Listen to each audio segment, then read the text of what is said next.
Hello, my name is Christiane Brems, and I'm a clinical psychologist. I'm a yoga teacher and I'm a yoga therapist.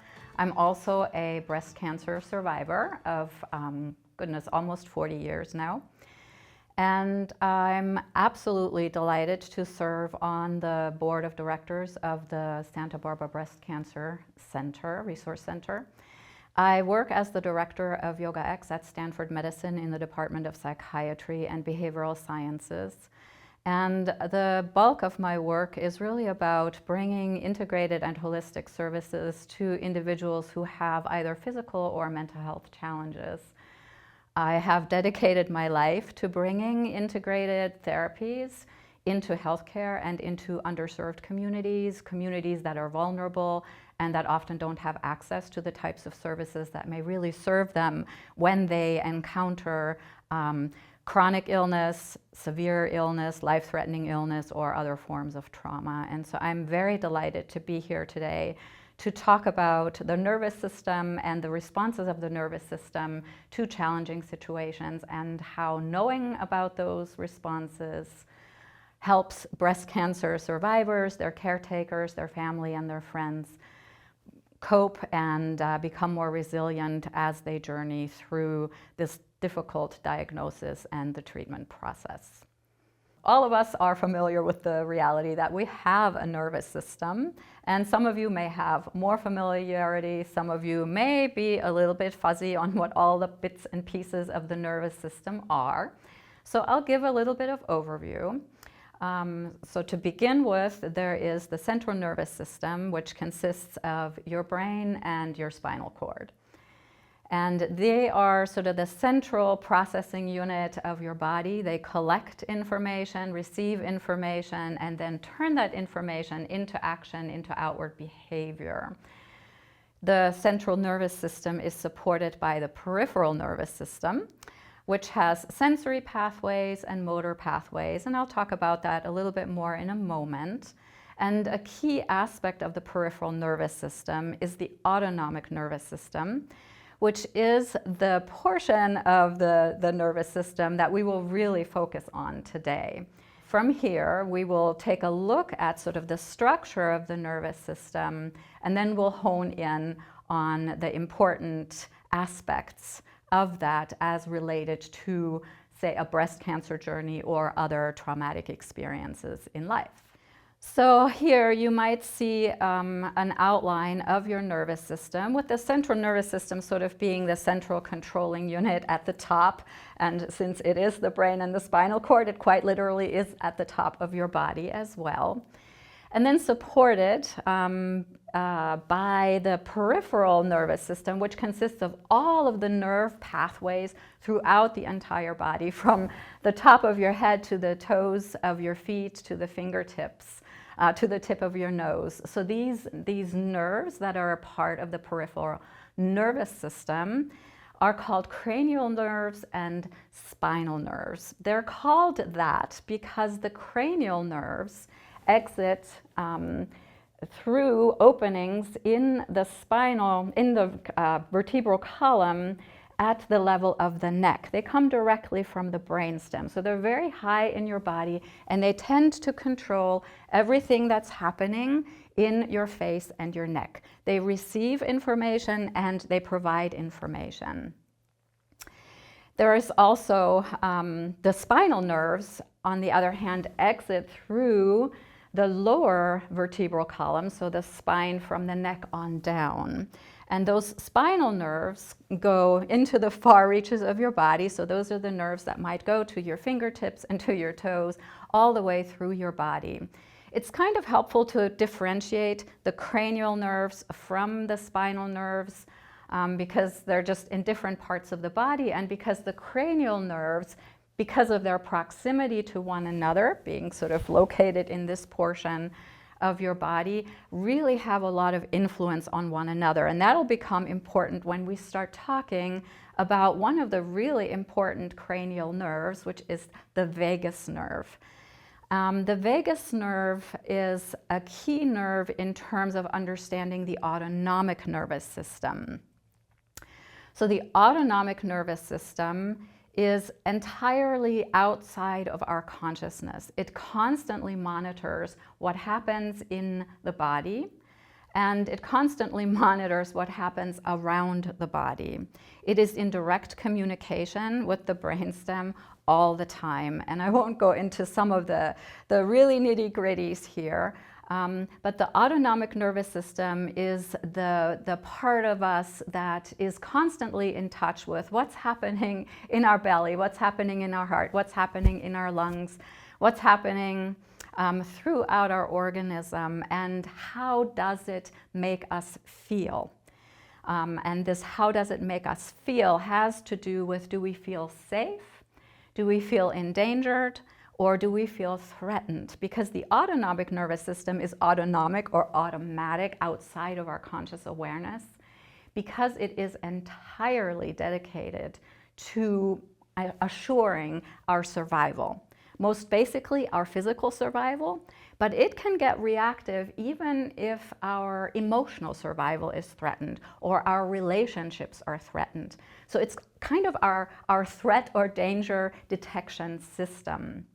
And a central portion of that autonomic nervous system that's involved in this surveillance is the vagus nerve, which will become very important in later slides. One way that you may already be familiar with the autonomic nervous system through is this division of the autonomic nervous system into the sympathetic nervous system and the parasympathetic nervous system. You may have heard them referred to as the fight or flight system. That's the sympathetic system. It's the system that mobilizes us and gets us ready when we feel endangered in some way. And the parasympathetic nervous system branch of the autonomic nervous system is sometimes referred to as the rest and digest system. It's the part of the system that becomes active when we feel safe. And it then really dedicates itself to healing and thriving and growing and rejuvenating body, breath, mind, even our social connections and our capacity for compassion and joy and all the beauty that we can experience as human beings. So there's this beautiful connection throughout your nervous system. Some aspects are very much conscious, where you can deliberate and make discerning choices about things that you hear or see or feel or touch or smell. And then there is this portion that is outside of our awareness, and that kind of takes care of us on this constant basis. If you think about it, if you didn't have an autonomic nervous system, your entire life would have to be dedicated to make sure your heart is beating at just the right rate, that you're breathing enough, how to move your foot, one foot in front of another to walk. It's really great that our autonomic nervous system takes care of all of those things. So maybe just to reiterate, the autonomic nervous system then acts below our conscious awareness. It regulates all the essential survival functions in our body, and it constantly surveils the environment inside of us and outside of us with regard to our safety. It is the part of us that always constantly asks and checks, am I safe? That's like the big thing to remember about the autonomic nervous system. And when you sort of think ahead about individuals who are associated with the breast cancer journey, whether as patients or family or care providers, that's a huge question that's on the mind of all of us, right? Is this person safe? What does this diagnosis mean? And so when people are facing a severe illness or some other life threat, this system is particularly active because it is bringing a lot of sensory information from the entire body to the brainstem for this processing of, am I safe? Is this person safe? And then depending on the answer to that question, the autonomic nervous system will move into different states of responsiveness, depending on whether there is a perception of safety or danger or life threat. So this is a very, very important process. And this process has been called by Stephen Porges, who is sort of the parent of polyvagal theory, neuroception. Neuroception is basically the surveillance of the body via the vagus nerve. The vagus nerve runs along the entire length of our torso, coming though from the brainstem and being a cranial nerve. And this is what makes the vagus nerve so special. All of the other cranial nerves are limited in their receipt of stimulation and in their actions. But the vagus nerve, even though it's a cranial nerve, runs all the way from the brainstem into the length of your torso. It's the nerve that connects us to our heart. It connects us to our gut in the physiological sense, but also in the emotional and psychological sense. When we talk about having a gut feeling, a lot of the sensory stimuli that we actually are responding to in that regard are carried to the brainstem by the vagus nerve. It's the nerve that collects all of this information. Or when we talk about having a heavy heart, that's the vagus nerve, bringing information from this region of the body to the brainstem for processing, to make a decision about, you've guessed it, am I safe? What does this mean? What does this gut feeling mean? What does this heavy heart mean? What are all these sensory inputs that I'm receiving so quickly? And that's the key about understanding neuroception. Neuroception is, and bear with me here, it's a subcortical process, which means it happens outside of your awareness. There is nothing intentional about neuroception. It just happens to you. So the processing of the signals that come in through this neuroceptive surveillance are acted on in like a fraction of a second. You have no control over it. So if the answer to am I safe is yes, everything's fine, and your actions will be very calm. If the answer, on the other hand, is no, there is danger, you might move automatically into a fight or flight mode. If the answer is no, you're not safe, and in fact your life is in danger, there's a whole other set of responses that suddenly happen to you. There's like no volition or intention. This is really important to understand as you go through a breast cancer journey, because there may be times when you have reactions that you don't even understand, where you're suddenly overwhelmed or shutting down, or you want to run away, or you get really angry. And you may think, where's that coming from? It's coming from your autonomic nervous system that is engaged in this neuroceptive surveillance to make sure that if you are not safe, appropriate action is taken to let you survive.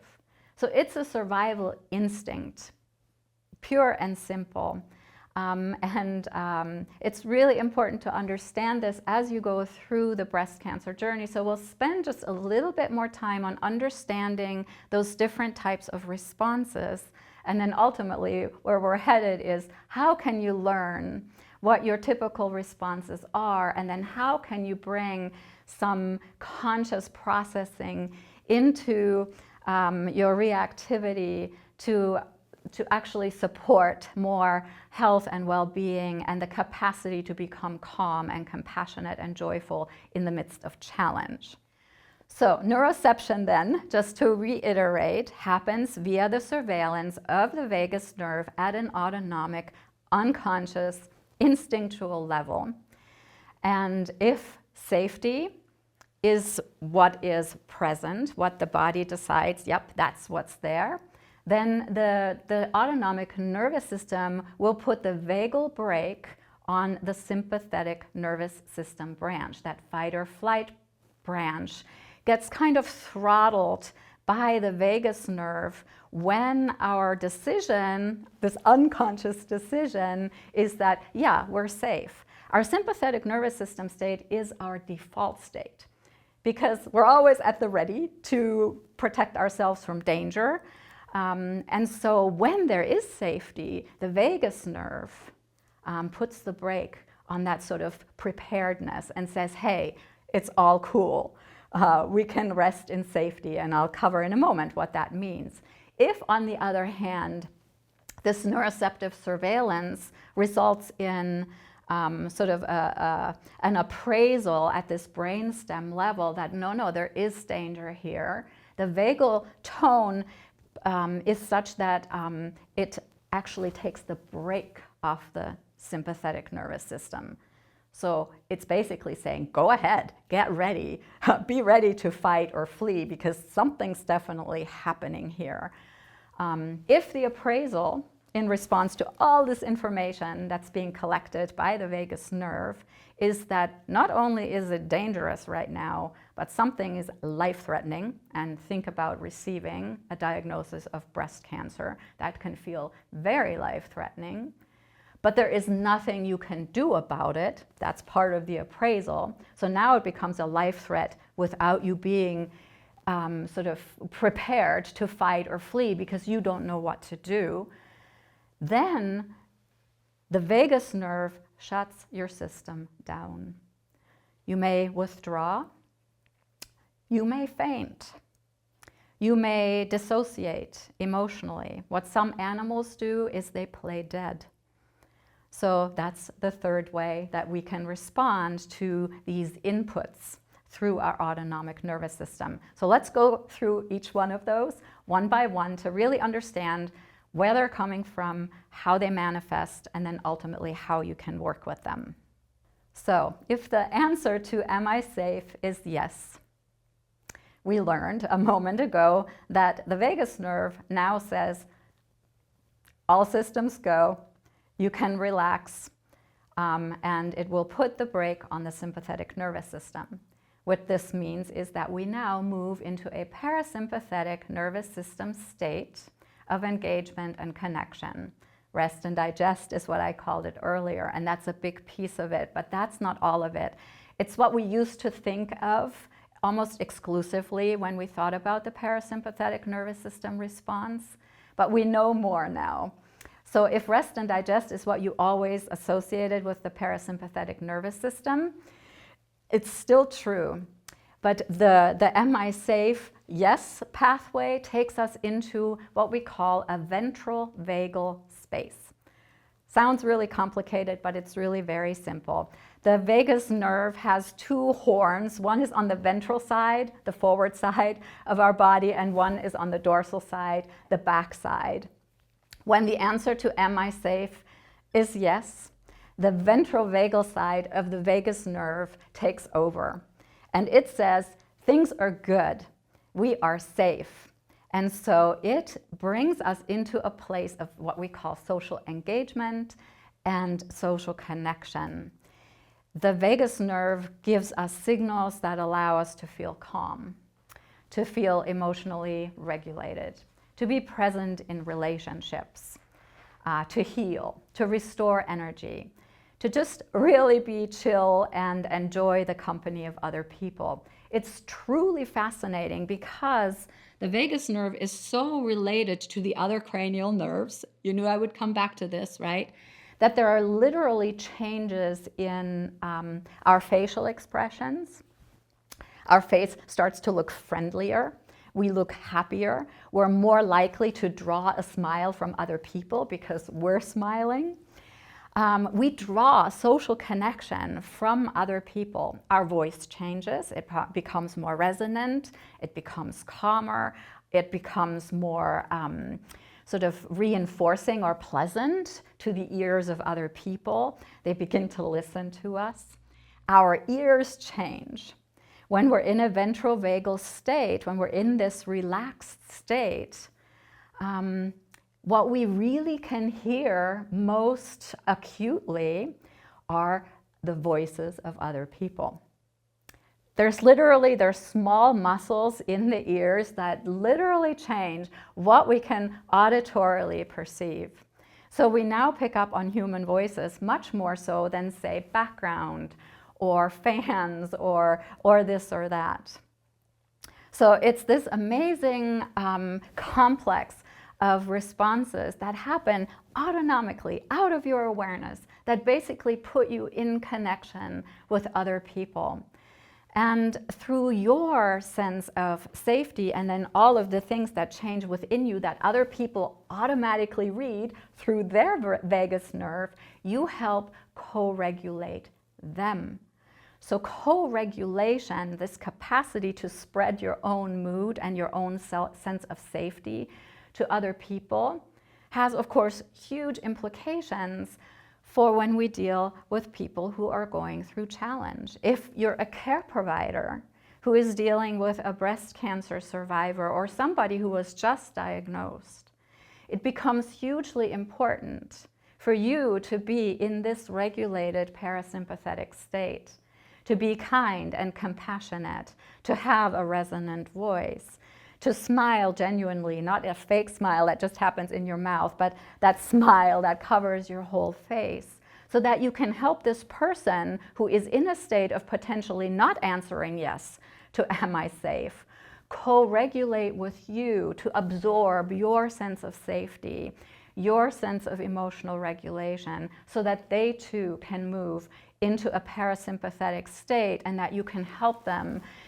come out of any sympathetic dysregulation that makes them want to run away from you, right? If you're a healthcare provider, you have ways in which you can be in the presence of this person that help them stay present with you. And we call this co-regulation. It's a hugely important aspect of this neuroceptive, autonomic, unconscious sort of process. But we also can exert control over this. So as a healthcare provider, I can know, oh, I'm having a really stressful day. I need to take a moment to regulate my nervous system, to move myself very consciously toward a parasympathetic state so that I can meet this person to whom I have to say, you've just been diagnosed with breast cancer, from a calm and settled place, so that I can be there for them, as opposed to already being halfway out the door to meet my next patient. So this is the first of the three response styles that happens in response or reaction to this ongoing neuroceptive surveillance. The second style is the response style that occurs, again, autonomically, automatically, when the answer to am I safe is no, there is danger. We now know that the sympathetic nervous system state is our default state. The vagus nerve is not going to change that now. It's not going to put the brake on this state. In fact, it's going to take the brake off even further. Because if you're in danger, what your system wants to do is to have a response to this perceived danger that prepares us for action, whether that action is to fight or to flee. And so it upregulates our physiology. The vagus nerve will shut down digestion. That's wasted energy in this moment. It's going to rev up the activity, the blood flow to our muscles, because we need to be ready to flee or to fight. It's going to increase our heart rate. It'll affect our immunity. Sometimes it'll shut our immunity down. Sometimes it'll rev our immunity up. If there's like a fight at hand and you may get an injury, it might rev up your immune system so that you can take care of that injury. You can be prepared. But if it's a chronic stress, weeks and weeks of treatment, for example, it may shut our immunity down because it can't expend any more resources on dealing with building new antibodies and T cells and B cells and all of those things. It needs to keep you sort of wired to respond to the danger, to be able to take action. So there can be very long-term and short-term consequences to this sympathetic nervous system arousal. In the short term, it's super helpful. Your muscles are going to be strong. You're going to be able to run. You're going to have the breath capacity or the lung capacity to breathe fast and to move away. But in modern life, we often stay in this state of perceiving danger for long, long periods of time. This is called chronic stress. And when that happens, all these wonderful features of upregulating our system and downregulating certain other functions will backfire, and inflammation will set in, exhaustion, poor digestion, and possibly cardiovascular disease. So that's the second state. So the third response style of the autonomic nervous system comes about when the neuroceptive surveillance question, am I safe, is answered no. Not only no, there is danger, but no, there is life threat. So this is now something where our organism feels an immediate sense of, I will die. And there is a component of helplessness. This response sometimes happens toward the end of a sympathetic fight or flight situation where the person can't escape the danger, and all that's left at this point is to admit defeat. And so the person's system, physiologically, psychologically, emotionally, literally collapses. And so, as I mentioned earlier, for animals, that might mean that they play dead. For people, that might mean that they faint, or that they withdraw emotionally, they dissociate. There is literally less pain perception that starts to happen in the body. The body is preparing to die, if that's what's going to happen, and at the same time is doing what it can to conserve as many resources as possible in case death doesn't come and the organism can revive itself. So everything gets shut down in our physiology, and this is why we might faint, this is why we might collapse, this is why we become unresponsive. And remember, this is an autonomic response. This is outside of consciousness. This is not a helplessness that is to be criticized. We often hear about this response, and this is a response, interestingly, on the parasympathetic side of the nervous system, because now we're shutting everything down. We're not just resting and relaxing, we're just shutting it all off. That's parasympathetic. There is no more sympathetic activity. This comes from the dorsal vagal side of the vagus nerve. So this shutting down can happen in acutely traumatic situations. This is often the case when a woman is raped, for example. She may literally shut down. And often what happens later is people say, well, why didn't you fight?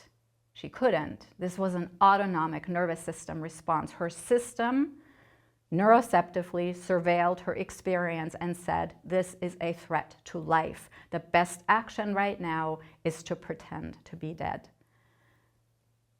We can't blame the victim for doing what her nervous system invited her or basically made her do. And it's really important to recognize that a dorsal vagal response is not a response that gives us permission to blame the victim. Why didn't you do this? Why didn't you do that? When you heard you had breast cancer, why didn't you immediately X, Y, Z, right? And so often this is what happens to people who go through a breast cancer journey. For a while they shut down. They don't know what to do. And then other people want to give advice, but the person is too shut down emotionally or psychologically, even physiologically, to do anything. Their system is protecting them in that moment by conserving, preserving precious resources that they will need if they survive to then once again recover, heal, and thrive. Just as with the sympathetic nervous system response, this acute arousal, there can be two ways of being in a dorsal vagal or in this shut down or collapsed state. An acute situation, such as a rape, for example, but there can also be chronic situations. If you think about a breast cancer journey, that can take a really, really long time of ongoing re-traumatization, one needle prick after another, one radiation treatment after another, one appointment after another, one more person to have to tell that you have this disease. It becomes a chronic adjustment where your body just is shut down or sympathetically activated, and I'll come back to this in the breast cancer context. In sort of a life context, it is this dorsal vagal state that explains trauma reactions, where the person withdraws from the world, dissociates, or becomes unable to be in close, empathic, and compassionate relationships where there's always a distance or a wall between people. This is a response to chronic neuroception of life threat. If you imagine being a child growing up in a home with domestic abuse, where the people you trust can actually not be trusted, and you constantly move into states of literally like very acute threat to your emotional survival, if not even your physical survival, then this becomes imprinted into your nervous system. This emotional distance, this withdrawal, this dissociation.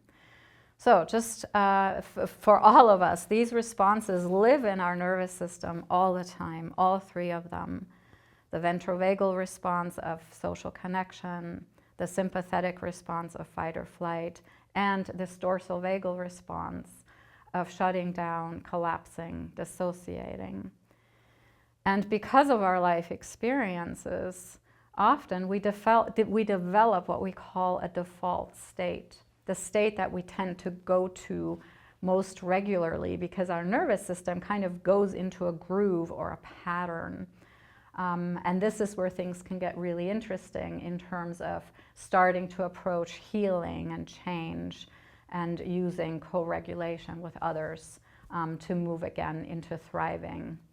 And so the relevance, I think, of this theory, this polyvagal theory, and this neuroceptive surveillance that happens in our body to breast cancer cannot be overstated.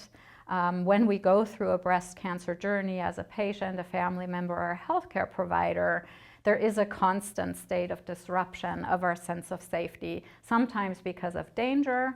What is this radiation going to do to me? Sometimes because of life threat. Will I wake up from my surgery?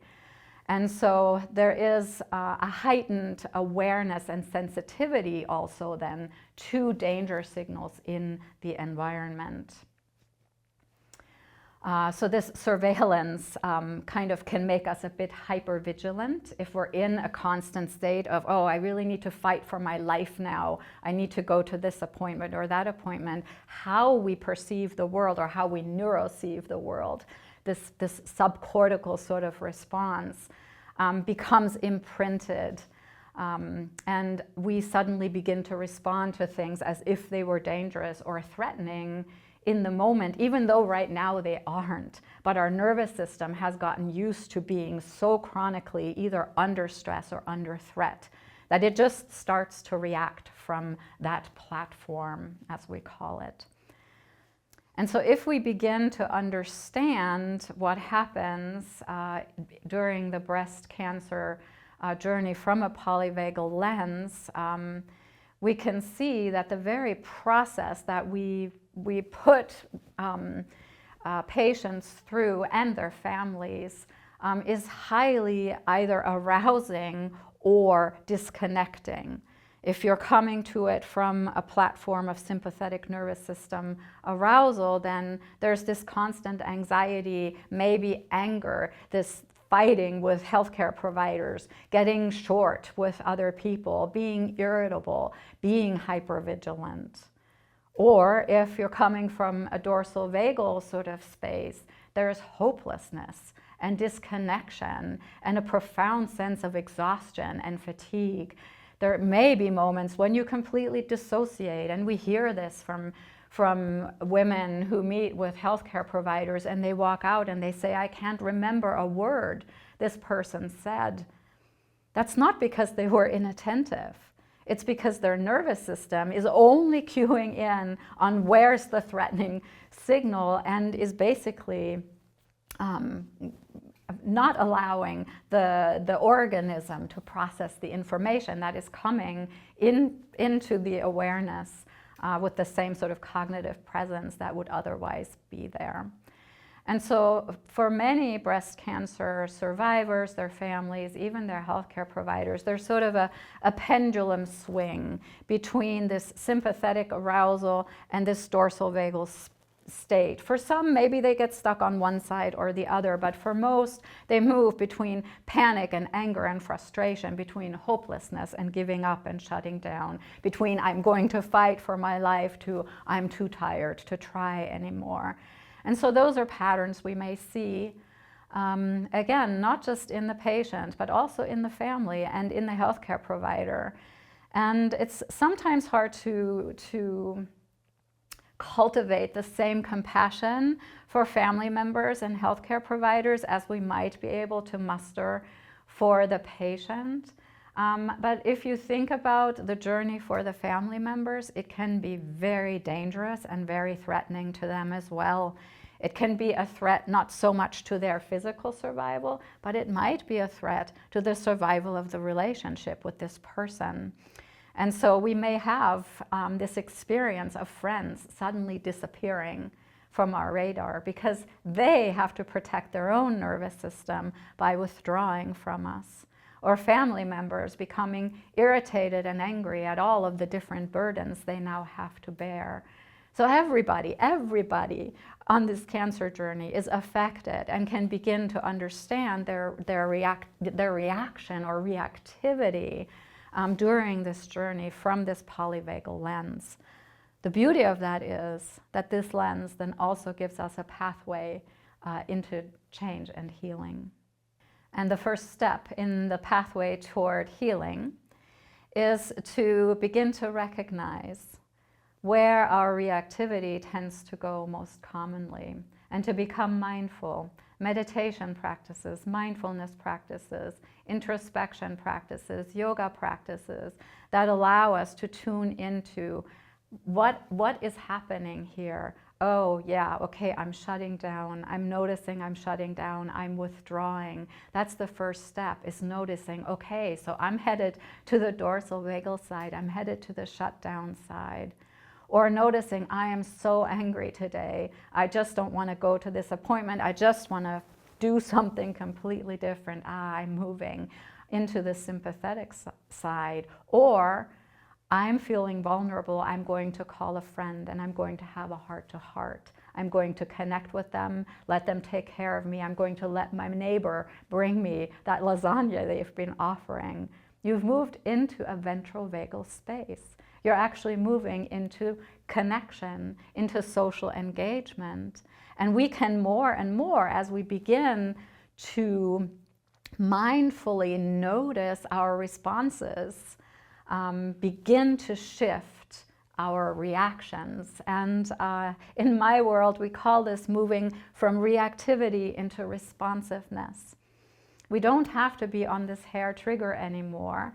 Or if we are on the hair trigger, we can begin to catch ourselves. And our loved ones and our care providers can help us with this. They can help point out, okay, let's take a deep breath together. They can be the co-regulating force that guides the path into a different way of responding to those answers of, am I safe? No, this is dangerous. Am I safe? No, this is a threat to my life. We can say, yes, this is dangerous and this is threatening, but I'm still feeling safe because I'm taking action. I'm supported by my community. I'm supported by my family. I'm supported by my care providers. And I'm supported by my own willingness to be mindful, to be present for my emotions, to accept them, to be with them. And so by recognizing our state, we can find our path. If we recognize that we tend to move into dorsal vagal collapse, we may learn to activate a little bit, to move ourselves out, to say, okay, I really don't want to right now. I want to just crawl under my covers, but I'm going to take a walk. Or if we know we tend to come from a sympathetic arousal state, we may say, okay, I'm not going to fight with my spouse right now. I'm going to have a cup of tea and go to my bedroom and chill out for a while. right? So we can begin to make adjustments into the other direction of our default state. And ultimately, we can then become again socially connected. We can hear those human voices again that we can no longer hear when we're either sympathetically aroused or dorsally collapsed. And so just one more time, the three primary states are feeling safety, where we're open to social engagement, to play, to dance, to sports. We can be in a place of joy. There are combinations between these three states, and this slide can show those overlaps. So we can be in a ventrovagal state and still be a little bit sympathetic. So we might play a more competitive sport if we're feeling kind of angry and we need to get some of that energy out. Instead of taking a nice stroll in the woods, maybe we say, hey, let's go for a run, I'll race you. That's a socially connected way of being in the world while we're working with that sympathetic arousal that's there, but we're working with it in a socially connected way. Or if we're in this immobilized state and we are kind of shut down, exhausted and fatigued, maybe we cuddle with someone. Maybe there is someone that we can socially connect to, and that's a hybrid state of this ventrovagal social connection and this dorsal vagal collapse. This, the most beautiful example of that combination, actually there are two, are moments of intimacy, whether they be sexual or non-sexual, doesn't matter, and moments of breastfeeding, where your system has to move into this sort of very quiet, calm, almost shut down state, but you're completely socially connected to another human being, and your presence is important to them and their presence is important to you. So we can begin to analyze these states, and we can begin to see that they can co-occur. They are not entirely mutually exclusive. And it's not like we get mired in one and have to stay there forever. We tend to move around. And if we become mindful and attentive to how we live our life in general, then we really can begin to bring this theory alive to help us move from state to state deliberately. We'll still move into them autonomically because of this automatic surveillance and this neuroceptive power of, yeah, there's danger, yeah, there's threat, there will be this activation, but we begin to notice it. And then we can actually have this bottom-up experience of this particular state, this bottom-up sensation, but we can deal with it from our top-down capacity to think, to reflect, to slow down, to take discerning action, to use this amazing human brain that we have that has both directions, this bottom-up input and then this top-down capacity to say, I'm going to try something different right now. And so we basically begin to learn to meet our nervous system states with compassion and without judgment. We begin to recognize, okay, so I'm frustrated and angry right now, I have a right to be, and I'm choosing to maybe see if I can get myself out of that mood, right? Or we may recognize, okay, so I'm shutting down right now, but I need that distance in this moment, and I'm going to give myself permission to do this. Or to make a decision, no, I'm going to move into relationship with someone to help me come out of this social isolation or to help me calm down. We get to make some choices that come from our prefrontal cortex, our capacity to think and to make decisions and to exert top-down control over this neuroceptive autonomic process that's unfolding. Now, is this going to always be successful? No. There will be moments when that autonomic response is so strong we can't override it with rationality or even with co-regulation. So healing is not going to be linear. There will be bumps in the road.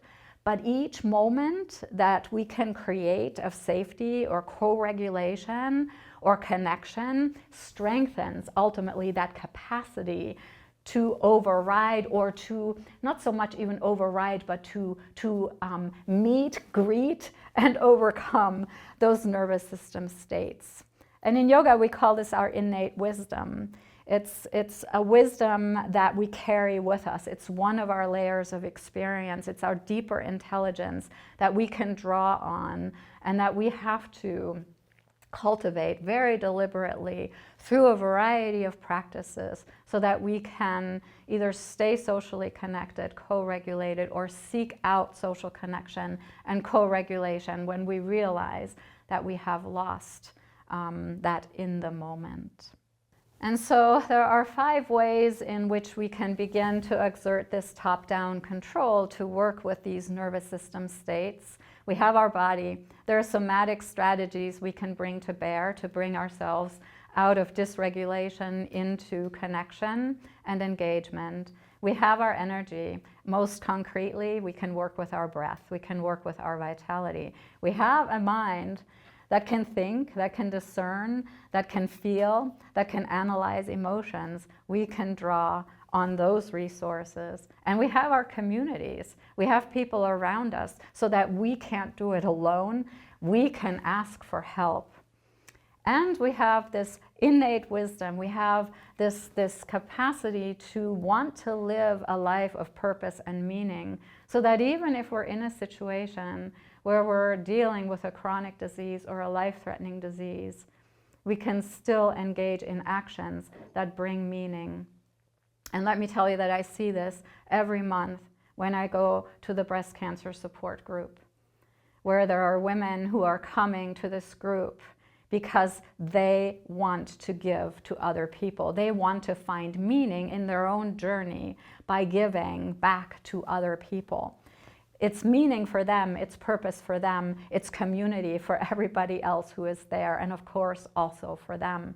So these 5 sets of experiences are our pathway toward healing and thriving, even in the midst of suffering. And so in the physical body, there are some very gentle practices that we can just begin to cultivate in general. A lot of the integrated and holistic practices of yoga, of meditation, of lifestyle medicine offer us all the time. We can engage in gentle touch. Sometimes it helps just to rub your own arm, or sometimes it helps to hold your cheek. Or sometimes you just need to give yourself a hug, right? We can literally place a hand on our heart to remind ourselves, in this moment, I'm safe. Yes, I'm facing this disease, but right now, in this moment, I'm safe. We can get a massage. We can give ourselves a massage. We do this in our yoga classes at the BCRC, where we massage certain parts of our body, also to move lymph, but also just to move into this state of re-engaging with our bodies in a loving and compassionate way. There are somatic practices that allow us to shake off that chronic state of tension and stress. And in our yoga classes, we shake, we wiggle, we brush our bodies, we move, sometimes rather vigorously and sometimes rather gently, depending on what we need.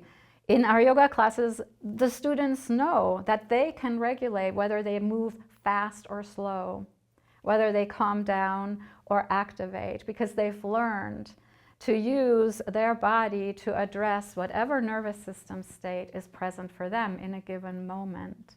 Rhythmic movement can be very, very helpful in reconnecting ourselves in a co-regulated way. Dancing, pulsing, walking, rocking. Those are all beautiful activities that bring you back in touch with your body and that help you move maybe through that sympathetic arousal, or that may help you become a little bit more mobilized if you're in dorsal vagal collapse. And so your exercise and your movement can become very adaptive. You can decide whether you need to calm a sympathetic nervous system state of arousal, or whether you need to mobilize or strengthen yourself to help yourself out of social disconnection, emotional shutdown, or a sense of helplessness. The second way that we can work is with our energy, our vitality, and there is a lot here in terms of rhythmic, natural breathing, breathing through the nose, breathing diaphragmatically, breathing slowly, breathing silently and subtly and resiliently. We can work with our energy and vitality through chanting or singing or humming. And we can, just as we can adapt our level of exercise or physical movement, we can adapt our level of breathing. If we're not sure what we need, gentle breath like bumblebee breathing in yoga where we make sort of a humming sound, or sun breath where we move our arms up as we inhale and down as we exhale, or simply counting the breath. Those are beautiful practices that balance our vitality if we're not sure if we need to calm or mobilize. If we know we need to calm down, we can emphasize the exhalations. We can breathe and move very gently. And we can really lean in more on just becoming aware of our breath and observing how the breath is flowing through us. On the other hand, if we need to activate a little bit, we can emphasize the inhalations. We can make our movement and our breath a bit more vigorous. And then there's our mind and our emotions. We can notice small moments of beauty. We can remind ourselves to be grateful for the good things. We can recognize when there is an offering of warmth or joy or ease or comfort from others, and we can talk to ourselves and say, notice this, be grateful for this. We can orient ourselves toward the good, where we hang on for the beauty that's around us, whether it's a stroll in nature or letting our eyes settle on a beautiful painting. So often our mind is like Velcro for the negative and like Teflon for the positive. We can switch that around and we can begin to remind ourselves to see the good, not to ignore the bad, but also to see the good. We can ground through the senses. We could smell a favorite scent, or we could listen to soothing music, or we could feel the softness of a sweater, or we can pet our furry friends, right? We can also ground in the present moment, allowing ourselves to be with our emotions just as they are, not trying to work to change them, but to just accept right now I'm feeling sad, right now I'm feeling afraid, and to let that be, to locate that experience, to be with it, to really feel it, and then to tend to it, maybe with some of the other strategies, and then just once again be with that experience, be with whatever is, accepting that this is the reality of this moment and knowing that the next moment may be different. And then we can also move into relationships. So when needed, and I've talked about this before, we can reach out to a friend, we can reach out to a loved one and ask for help and support. If we're a care provider or a family member, we can give nurturance or support. We can choose to spend more time with people who are supportive and who foster in us a sense of ease and joy and loving kindness. We can get a massage from someone. We can even get a massage from a family member. Maybe somebody's willing to rub your feet. That might make all the difference in the world. We can choose to do things that make us laugh. Yeah, watching a funny movie is a strategy for bringing us into a ventral vagal socially connected space. We can see the humor in things. We can even laugh at our own suffering a bit. And we can love freely. We can love others, we can love ourselves, we can nourish healthy, loving, meaningful relationships. And finally, we can also create meaning and purpose. We can go to support groups. We can write a letter to a child or a friend. We can have a gratitude journal. We can volunteer for an organization. We can advocate for a better world. We can advocate for ourselves. We can take agency. We can allow ourselves to feel empowered even in the midst of the suffering or the challenge. And this is true during the journey, but it continues after the acute journey is over. We can continue to celebrate small wins after recovery. We can honor our post-treatment needs. We may need new relationships. We may have had loss and grief. but we probably also had growth. But the journey continues. It started before the diagnosis, it continued through the diagnosis, and it will keep going after the diagnosis. And it's very helpful to deeply acknowledge the journey both behind, during, and ahead. I thank you very much for taking this journey through polyvagal theory with me.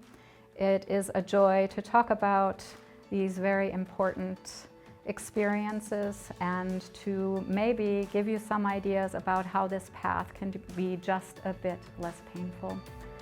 So I wish you safety, connection, and joy.